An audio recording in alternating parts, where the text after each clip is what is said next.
তো hello guys, finally বললাম একটা সম্পর্ক নিয়ে কথা বলতে।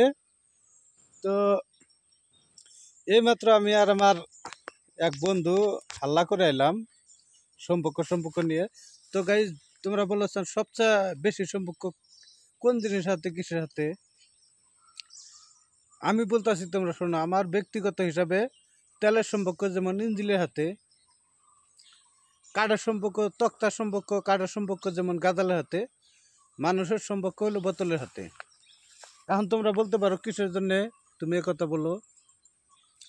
তো দেখো তো, জন্ম নেওয়ার সঙ্গে সঙ্গে যখন মায়ের বুকে দুধ নাই, তখন তোমার গাখিরের বোতলের দরকার। তোমার গাখিরের বোতল শেষ হলে তুমি একটু যখন বড় হবে, 2, 4, 5 বছর হবে, তোমার ওষুধের বোতলের দরকার। যে সময় আরও একটু বড় জোয়ান হবে, তখন তোমার মদের বোতলের দরকার, বা আরও ঠান্ডা আগ্রম বাগ্রম, মেন কথা বোতলের দরকার। যখন মদের বোতলের কথাটা কোয়া লাগছিল না, তাও কইলাম। তোমার আজকালের তোমার 100-র মধ্যে 80% মানুষই মদ খায়, যার জন্য কইলাম। আজকালের যুব সমাজে তো বহুত খায়, যার জন্য ওই কথাটা বললাম। ও কথাটা কোয়া লাগছিল, তাও কইলাম।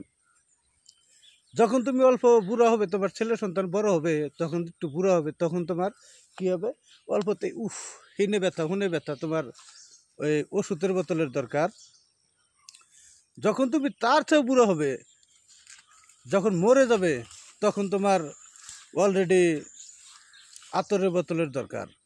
মরে যাওয়ার শেষ মুহূর্ত পর্যন্ত তোমাকে যখন কবরে দিবে, তার আগ মুহূর্তে দিবে তোমাকে আতরের বোতল, তোমার লাশ মুহূর্তে দিবে। সেই জন্য আমার ব্যক্তিগত হিসাবে মানুষের সম্পর্কের সাথে মদের বোতলের, তোমার বোতলের সাথে সম্পর্ক। আমার এই বন্ধুর সাথে জিত করে আমি কথাটা বলছিলাম। তো তোমরা বিচার করে দেখো, যদি আমার কথাটা ঠিক হয়ে থাকে তাহলে কমেন্টে ঠিক বিলে লেখো।